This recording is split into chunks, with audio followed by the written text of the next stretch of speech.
Hi,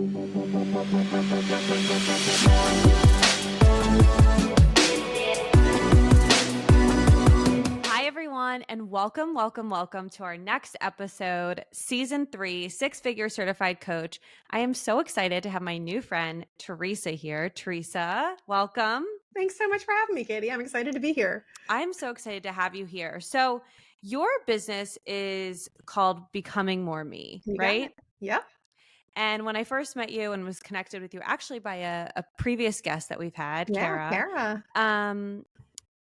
and we were chatting, and you shared with me the name of your business because when we first connected, I just knew of you and your name. I just fell in love with it, and I want to talk about that first. So, Becoming More Me, it's so simple, but it says so much. Can you tell us a little bit about where that name came from and maybe a little bit about your story of becoming more you that led to your business and what you do today? Absolutely. I would be happy to. So that name emerged right before I, started that iteration of my business, which was right as the pandemic was descending upon us. And I had just been exposed to, even though it had, no pun intended, tapped on my shoulder many times, I had just been really exposed to emotional freedom techniques through a retreat that I had gone to.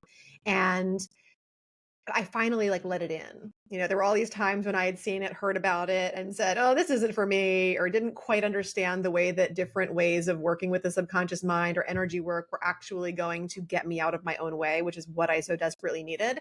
And then I let it in. I started to learn about it. I decided very quickly to become master certified. And all I could think was, it feels like I am becoming more of who I want to be in this world.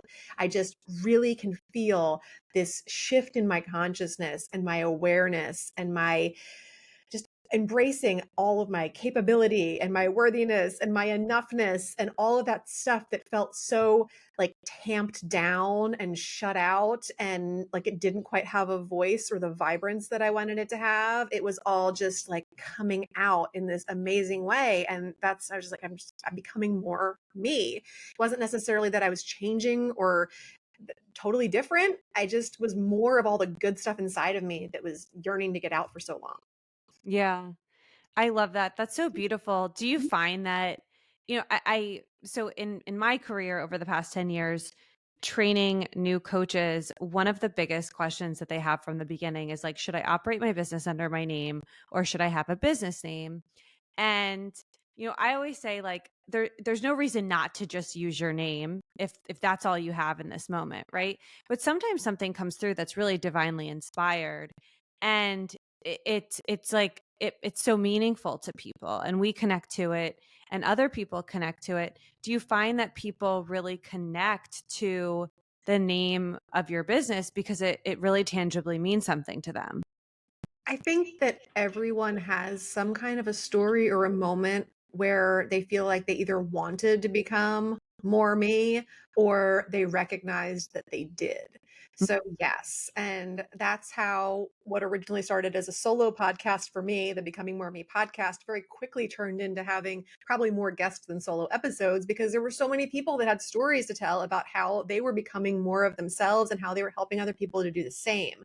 So yes, I do think that people relate with it. And also, I love just using my name. I mean, my website is simply my name, but I also have another one that's Becoming More Me. So I use both and I leverage both of them. But I do think that the name is something that everybody can relate to in one way or another. Yeah, I love that so much. And so, could you give us a little bit of a snapshot of what you were doing when you were, I don't know how to say this, but I guess when you were less yourself When I was a or little bit deluded, whatever, your words, not mine. a little less vibrant, I mean, we've little all been there, yeah, right? So tell us your absolutely. version. So here's what it looked like. I already had 4 kids. I'm a mom of 4 boys. My boys range in age. The youngest is 6 and in kindergarten, and the oldest is graduating high school in a few weeks. Oh my God. Aw. So with 4 boys and, you know, it's family of 6, and I'm trying to operate my coaching business and some other just little side hustle things that I was doing as a stay-at-home mom working, and juggle it all and never really feeling like I had the support. My husband's amazing. So this isn't like anything about him not being there or not supporting or not stepping in anytime I asked him to. It's just that it was a lot. Yeah. And even with his help, it just wasn't quite enough to manage the emotions, the chaos, the temper tantrums, and the complete lack of time. And I Yeah. am not one for excuse making. I mean, ever since I had 3 kids, I've woken up very early to make sure I carve time out for myself. I'm always looking into like personal development, ways I can grow, ways I can expand. But at this time in my life, I hadn't yet been officially diagnosed with ADHD. Not really sure how much that actually mattered anyway. I always knew it was there. And I didn't quite recognize like my high functioning anxiety is what it was, that like need to like do everything perfectly or like not quite put it out there. And also that it was propelling me. Like I was kind of like running on the steam of like do, hustle, Mhm. grind, strive. Mhm. Ugh. And yeah, that was kind of how life was, and just really not present at all. And feeling like, okay, so I'm learning all these things. I know all this stuff. I'm a pretty smart girl. And yet I'm showing up in my life like a total, like, just, it's like a disastrous train wreck day after day. This like groundhog day of unwanted outcomes over and over and over again. And like, why on earth, like, can't I show up the way that I want to? Why do I keep yelling at my kids? Why am I not earning as much as I want to? Why am I not feeling supported the way that I know I am by, God and the universe and everything else? Why? And then nervous system regulation stepped in and subconscious mind work, and all of a sudden all the things that my brain I was trying to get my brain to do, I was able to get like the body, the brain, everything on board doing, and things actually started to change, and I was showing up differently. I was able to take that pause before like blowing up on my kids. I was able to find the peace and the focus in the pockets of time that I had to actually do really amazing things. I was able to cultivate calm, confidence, and clarity instead of like chaos, confusion, and cortisol spikes. So it was day and night. Yeah. I like that. And what I'm hearing from what you're saying is that, like, there was a big focus on doing the inner work first, right?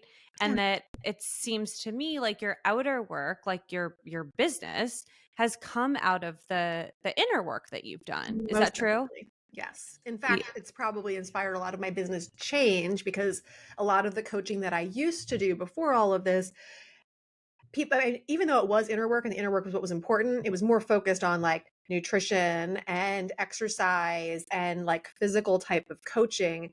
And what I quickly realized was that not only for myself but for my clients, they either weren't doing or weren't willing to do the work that was actually going to get the results to show up.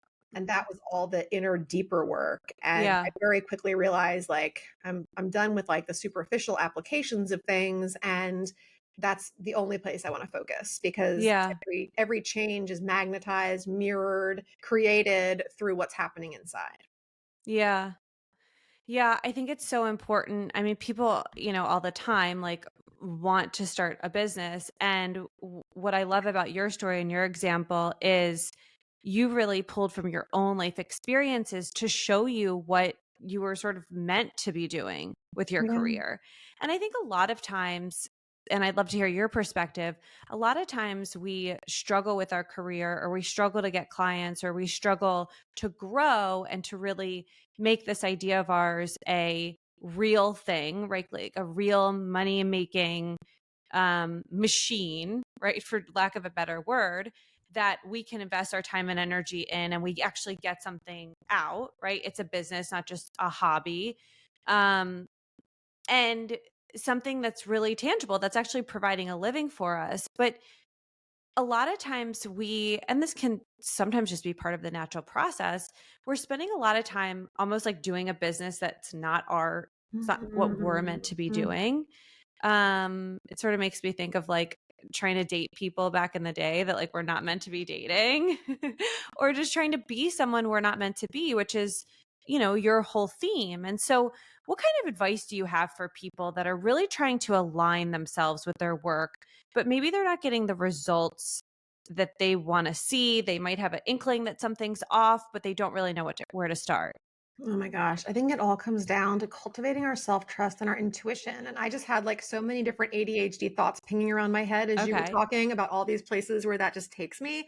Yeah. And the feelings of like, most of us don't want to show up as the person that we are and teach that or coach that Mm. or do that because so many times there is shame or unworthiness or whatever. It's like, do I really have to be the person that like teaches moms how not to yell at their kids? And then I have to like admit that I yell at my kids, Right. or Yeah, it's an like that integrity walks check. people through divorce because I've been through divorce, or that like, all those things, the physical traumas, the emotional traumas, the all the things that I've been through that, what, tons of other people have too. And there's really like no shame in it, but releasing that shame, understanding how to do that and being able to walk people through that is really beautiful. So I will embrace that. But it wasn't easy at first. There are all sorts of visibility blocks that we face as we become this person that we're meant to be. All of these things that, like, I didn't really want to show you that about myself. I just wanted you to think that I was just awesome, like on my own, naturally, without all these wounds and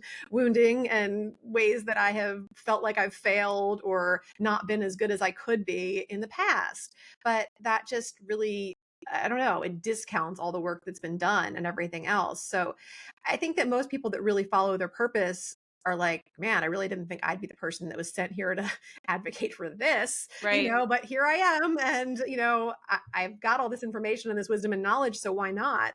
And then I Yeah. think also, like, especially like in our realm of, coaching and helping people from the inside, there's all these people out there that coach in ways that have very tangible ROI. you know, Business coaches and marketing coaches where you're going to make this certain amount of money if you work with them, or you're going to have this exact result and you can quantify it and it's real and everything else. And then there's the type of work that I do or the type of work that you're helping people learn how to do, which is, it's so much more subjective to like what you're feeling and how you process it and everything else. But to Yeah. me, that work has been more valuable than any of the stuff that I've been coached in or helped by that has had an ROI, because I wouldn't have been able to lean into any of that, trust in any of that, invest in any of that, or get the most out of any of that without having fortified myself first. Right. Yeah, no, I'm the one with a bunch of little thoughts swirling around in my head. Give you a moment to process. Yeah. So a couple things, but to connect to what you just said, this is a big thing that we work on with students. And a lot of the listeners to our podcast are people that are in our training programs or recent graduates of our training programs or are thinking about going through our training programs or just thinking about becoming a coach in general or in their early years. And one of the big things that people often talk about and quote unquote struggle through is the intangibles, right? So, what if my business is intangible? And, you were just talking about and sort of like out loud debating, like, is there an ROI? What is the ROI? And I just want to speak to that for a second because, I think what's so amazing and helpful is, and at least this has been helpful for me, for those of you who connect to this and feel like the work that you do might be a little bit intangible or, isn't like a clear like weight loss goal or money making goal or something like that. What I always think about is working with clients, where are they? And then where do they want to be, right? And who do they want to be in their 2.0 version, Yeah. right? Sometimes it's like 3.0 or we're at like version 4.0. But let's just use 2.0 for the sake of this exercise. And so when you talk to your clients and when you do your consultations or sales calls, finding out from them, what does Katie 2.0 or Teresa 2.0 or whoever 2.0 actually look like? And then helping them see that your work actually bridges that gap. Because in order to have what we want to have and do the things that we want to do in the world at that next level, we actually have to first, and this is why I love how Teresa is such an example of the inner work, we actually have to first become who we need to be to have those things and do those things, right? And so I think that's so important. And I just love that example. And I love, Teresa, how much you embody authenticity and also integrity, like actually being the product of your work. And I think a lot of times people are just drawn to our energy and they're drawn to the work that we do and how we show up in the world. And um, that is obviously a testimony of the work that you've done with yourself. And it helps people see what's possible for them too. Well, thank you. That's a very wonderful compliment, and I receive it fully. So, another thing that was coming that I wanted to talk a little bit more about is the ADHD piece. And I love and respect and just think it's so badass how much you own that and how you've woven it into your business. Like when you go to your Instagram page, like it's there, it's like part of your bio. Like you're not hiding from this thing that a lot of people might try to hide or might feel shame over, to use your word from earlier. Right. So that's obviously taken a lot of courage, but I'd love to know how you came to that point of saying, you know what, I'm going to own this. This is part of me and I'm going to be of service around this thing. Yeah, I don't know if there was a specific moment, but I've always felt pretty positive about my ADHD. Like I said, I'll be 45 this month. I got diagnosed when I was 42, so it's only been a short while. Every one of my boys that's old enough to be diagnosed has it, and at some point, it's kind of like, probably do too. Like, dad doesn't have it. I'm pretty darn sure of that. So it must be me. That's But funny. even though there can sometimes be, a little shame or self-doubt or something around like incompleted projects or things like that, I do finish things, and I've gotten better and better at it as I've implemented nervous system work around my goals and desires. But yeah, I look at it as a superpower. So I love being able to share that because I know that so many women, people, humans who have this don't feel that way. They feel like, Yeah. well, it's easier for everybody else. Everything's so hard for me because I don't focus easily or what have you. And then I also know that like you don't have to have the label or diagnosis of ADHD to live in a world that is very distracting, that Yeah. makes it very hard to focus, and Yeah. we all need strategy and help getting through. So by putting it out there that I struggle with this, I end up attracting other people who do, and I'm very good at navigating it. I'm Mhm. not like specifically an ADHD coach, but I am an ADHD woman who has been figuring out great ways to hack it. And I love sharing that with people. And also I end up attracting the people in that are just, they're overwhelmed and, life is chaotic for them and they don't have ADHD, but Yeah. they're feeling like things are really difficult because of that also. And I just feel like I embrace the creative sparks that it gives me. Like, when you're talking and I know that I've like 10 different ways I could respond to what you're saying. And I'm not sure which one I'm actually going to remember by the time I open my mouth to speak, but the intuition is developed, the self-trust is developed. So I know that the right thing will come, even though there's a myriad of things to choose from up there.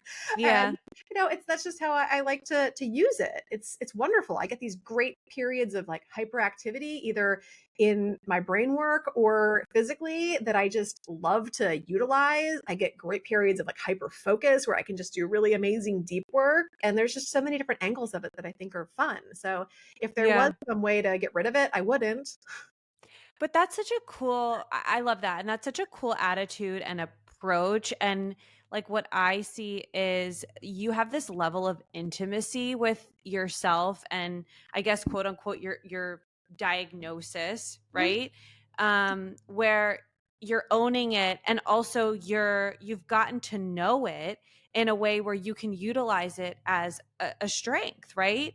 We were Yeah. talking earlier before we started recording about um I'm on Monday. We have a annual golf tournament for my brother for mental health awareness, and I just did a segment on Good Morning Washington this week, and like to kind of what you were saying earlier, this wasn't what I ever thought, or of course wanted to be talking about on television or Yeah. being a spokesperson for, right? Like Mhm. obviously I miss my brother like crazy Exactly. and wouldn't wish that pain and that experience on anyone, but I also see that Bo has left us with this opportunity to use his life for something amazing and I am willing to speak out about it. And now that so much time has passed, I have a lot more strength around that. I admire how quickly you understood what was going on with yourself and then you've turned around and just owned it. But, perhaps It some of that wasn't is that just, quick. I mean, just like for all intents and purposes, for people that are feeling like, oh, it's taken me decades to figure it out. It took me decades to figure some stuff out too. So yeah. it wasn't overnight. Well, and I guess that's a great thing to bring up. Like, I think sometimes when we get a diagnosis, I was sick for a decade before actually getting a diagnosis of having chronic Lyme disease Yeah. and then was able to go through a healing process. But I couldn't have gone through a healing process until I knew what was going on. When I got a diagnosis, I felt so much relief. Yeah. I'm curious for you And then I if, think I remember you saying in sometime when you talked about this, that then when it reoccurred again, you had all the answers and you knew what to yeah, do and it was fast and you were able to get right. to the other side much quicker. But you had already been through that process that took you a long time. Yeah. Yeah, I did, and, but I'm wondering for you if there was, like, a sense of relief, like, sometimes I think just having a label people say, like I feel like people don't like labels, but sometimes I think they help. I was all mixed up about it, honestly. I thought, okay, cool. So if I have it, then I can try medications. I can Mm, see like what Ritalin will do or Adderall or whatever they wanted to prescribe to me and see how that worked. And I did. And honestly, for a few months, I was like, wow, this is amazing. And I was really having a great result. It was like it was good until it wasn't kind of thing. And then mhm, it started to feel like, oh, I'm kind of like irritable on this and I don't really feel like myself. And I've never been one that like embraces Western medicine like very much, but I'm like, I'll give it a try and see yeah, if same. it's different. So yeah, but then I got more into like the nootropics and things like that and different supplements and just other ways to manage it. So it opened up doors for me to just experiment a little bit more and see what really helped me. And it was also like, oh, now it's got a label on it, and Right, it's like, oh, but it's not like I didn't know it, but there was this strange change or feeling inside around having the label put on it. interesting. So, I used some EFT tapping and I I worked on it and Yeah, it doesn't bother me, but yeah, it hit me differently than I thought it would because it was like I never didn't expect to have the diagnosis, but then once I did, it's kind of like, now what? yeah. Right, but you took it and you were like, "Okay, how am I going to use this?" And I think that that's such a great attitude. It's such a necessary attitude when we live these big, vibrant, multifaceted lives. Like Yeah. whatever comes your way, you have to have this attitude of, "How am I going to use this like to my advantage, but then also in service to the world?" And that's really powerful. Yeah. Yeah. So, let's talk about EFT. Sure. Emotional freedom technique. Do you want to give us like the overview? If we've never heard about it before, what is Sure. it? Yeah, absolutely. So, like you said, it stands for emotional freedom techniques, and everybody thinks it's somehow this new thing, but it's been around in that format since the 90s. So, it's been around for a while. And essentially, it brings together ancient Chinese wisdom because we use our meridian endpoints, and our meridian system in our body is that through which our life force flows and our energy flows. So, any kind of blockage in our meridians, an energetic blockage equals dis-ease. So whether that's actual sickness or whether that's like, oh, I have this pain, or whether it's an emotional trauma from something that we've been through that is causing a blockage, all of those things equal the dis-ease in our lives. So by tapping on these meridian endpoints, literally like it sounds, you're tapping with your fingertips on your own body, these same types of places that if you've had acupuncture done, deep tissue massage, those kind of things, they've accessed those same points on your body to release muscle tension or other pains or things. And it releases those blockages. And it's kind of like this whole energetic overhaul that happens. They dialed in on these basically 9 main points starting on the side of your hand when you set things up, which is really good for psychological reversal. And then we go through like the top of the head, the eyebrow, the side of the eye, under the nose, under the mouth, the collarbone point, and then under the arm. And while we have a ton of different meridian endpoints other than those specific ones are the ones that have been scientifically proven to pretty much help work out whatever. Mhm. So, used to be back in the day, there'd be these like, kind of specific algorithms given out, tapping a certain amount of times on certain places. And you'd be surprised what people were paying for like a single algorithm in like the 80s. Interesting. It was in the five figures. Actually, more like, yeah, it was in the five figures. And then it was like six figures to get trained in the technique. And that was, 30, 40 years ago. And now it's like we have all of these things have been put out there for anybody to get their hands on these tools and use them and relieve so much of what's going on. But the beauty of it is that basically, if you can feel it emotionally or physically, it's scientifically proven to relieve, whatever that is. And it works down to a level of even being able to alter our DNA. So, and we're, reducing our cortisol as we tap. So up to 43% in 10 minutes, you can reduce your That's cortisol level. insane. It is insane. And as you're doing this, I just feel this elevated consciousness whenever I'm doing tapping. So maybe you're concentrating on something specific, a headache, a backache, a meeting that didn't go well yesterday, a family issue, whatever it might be. But every part of you is experiencing that reduction in cortisol in a very relaxing and stress reducing way that is then allowing you to show up in your next moment differently and to be more present. I never experienced anything like that got me more present. I was one of those as an ADHDer, like I felt like a meditation failure. It was always like I'd try to meditate and I'm like, this is not working. Like I am not there, not getting into it, not staying in the moment. And I realize now what I didn't realize then, which is that meditation is just constantly calling yourself back to the present moment, even if in my case it was like 100 times in 5 minutes. But Mhm.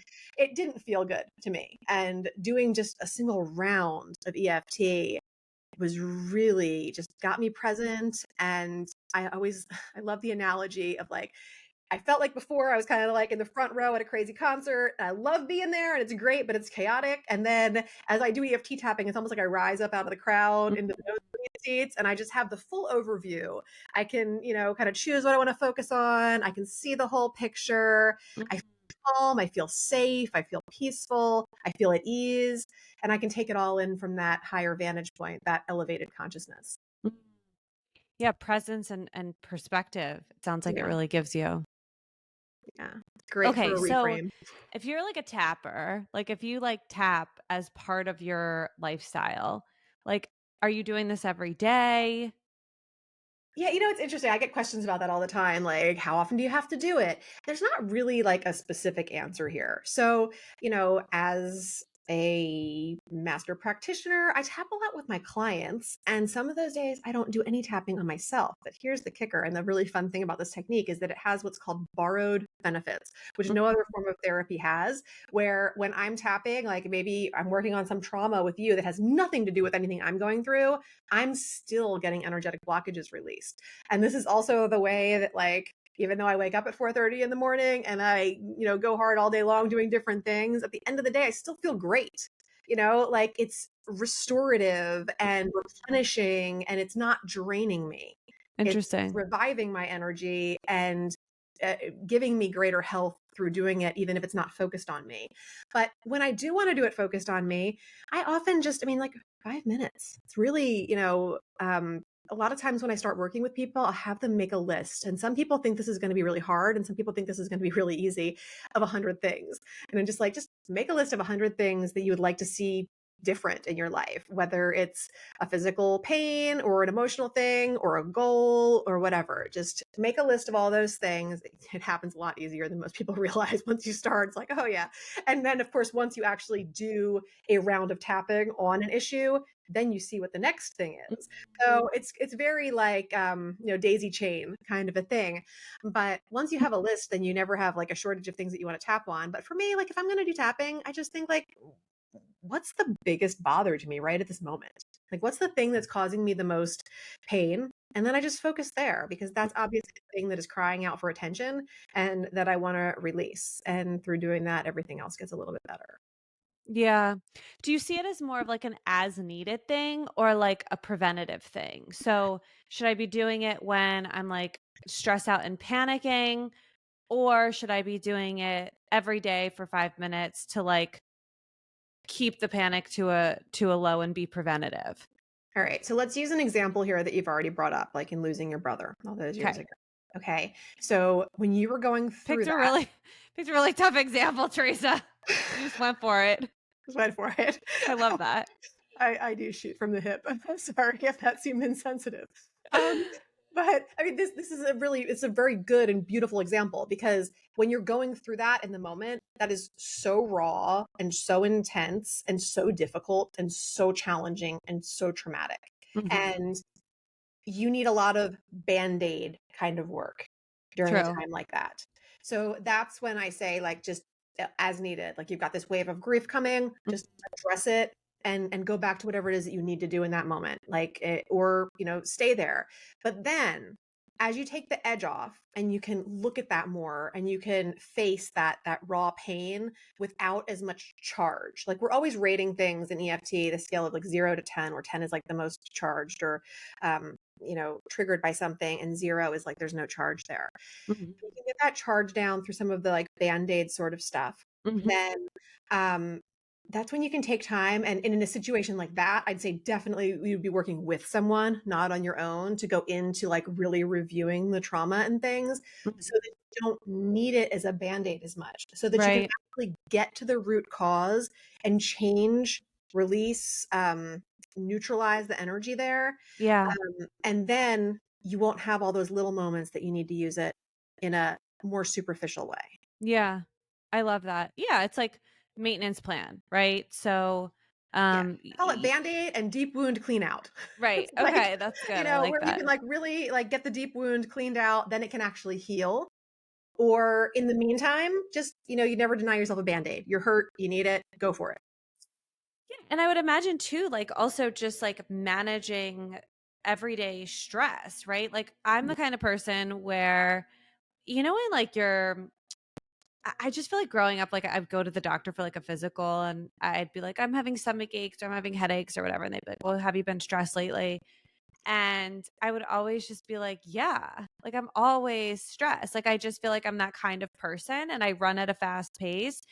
And, for years I thought like there was something wrong with me. And once you start to get into this work, you're like, oh, I want to be like this, like aligned, like meditative being.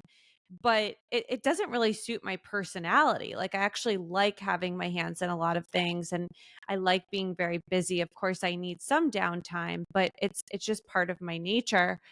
However, I don't like being stressed. So I want to be able to continue through my life and go through the day.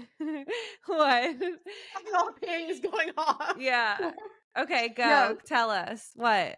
Well, I'm just thinking like how great it would be for you to be able to go through that without the stress. To Right. have your hand in all the things without the stress. And that for me is where the subconscious mind work and hypnosis are like magic eraser.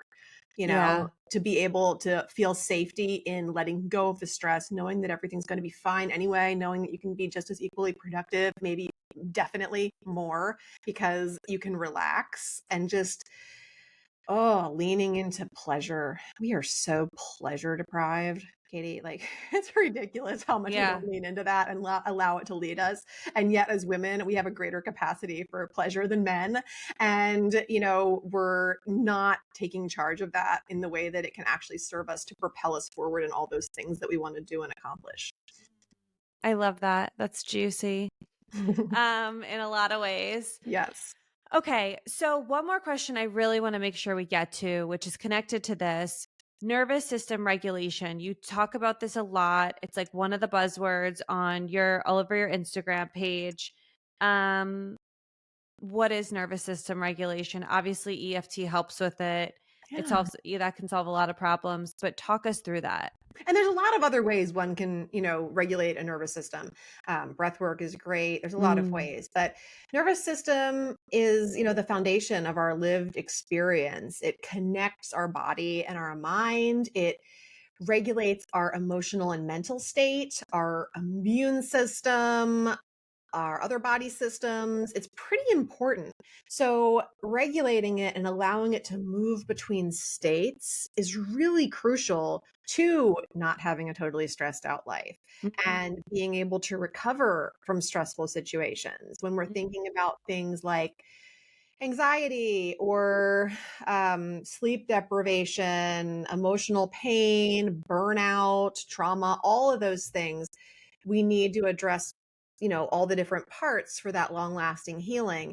And, a regulated nervous system is built upon, taking care of the mind, the body, the spirit, and the emotions. And, um, yeah, Yeah. being able to flux between the different states more easily. And so, yeah, when we can apply nervous system regulation to our unique circumstances, then we feel differently, we show up differently, we have a completely different experience and feeling. Yeah. Yeah, I mean, you're the expert here. You guys, Teresa has like so many credentials and certifications. It's really impressive. And we're a big fan of certifications here on the Six Figure Certified Coach podcast. But I would imagine, I feel like this has been my experience that sometimes we get a handle on our nervous system and we regulate ourselves. I guess sort of similar to like creating a routine, right? And then something changes in our emotional environment.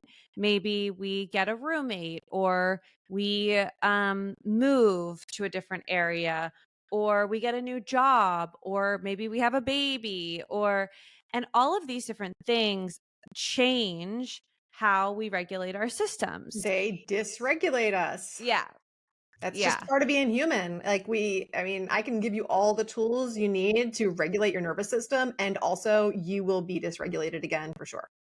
Right. So then there's this challenge and this importance of re-regulating, Mhm. right? And kind of Always. reassessing like what is required at that different level. Yeah. So we talk about like looking into the future and desiring something and saying, okay, but how would I actually handle that? Right. So maybe you have a business and you have this vision of like having a Yeah. big team, and you're like, okay, but how would I ever have the bandwidth for that? I barely have the bandwidth for my clients now with my family and with this other side job or whatever. But the reality is that every time we grow, we have to readjust our Yeah. calendars, readjust our schedules. So would you say we have to readjust our nervous systems too? Every single day. To heal our nervous system, we have to follow a certain sequence, which involves awareness. So, being attuned to our bodily sensations and our emotions. It includes regulation, learning how to respond to the stressors in a healthy way. It includes reversing damage, undoing the negative effects of the trauma or the chronic illness. It includes expanding your capacity. So, oftentimes you hear like the stress bucket analogy where like you only have so much room in the bucket for the stuff, and then eventually Yeah. it's going to overflow, or you have to take some things out of the bucket. But you can expand your capacity to hold the things that you really want to Mhm. do, even if they are currently stressful in your life. And it also includes connection. So having supportive relationships with others and with the world around you. So those 5 or 6 things, I don't know how many I just mentioned, are really crucial to regulating and re-regulating. So yeah, I mean, I can end a session with a client and they're very, very regulated, and then something can pop up that we haven't gotten to the root of yet, and there we are again. And that's just, we can't, there's no form of therapy, tapping, or hypnosis that can outdo the condition of being human, nor would we want to. And, Right. just understanding and getting to the point where we realize it's okay. And Right. the things that are at the heart of EFT, like whenever we set up a round of EFT, we talk about the problem. So, even though I am a human that gets dysregulated, let's just say that in Mhm. this instance, I love, accept, and forgive myself. Mm. And it's through doing that practice that we cultivate true love, acceptance, and forgiveness, not just like I'm just slapping the name on it and calling it that and I don't actually feel it, love, acceptance, and forgiveness. And that's what changes everything. When you actually have love, acceptance, and forgiveness for your twisted ankle or your back pain or your headache or what have you, it heals and goes away. Yeah. So good. So good. Okay. Thank you so much for sharing all of this with us. Thank you for being so generous with your time and your teaching and your energy. Do you have any final thoughts for us?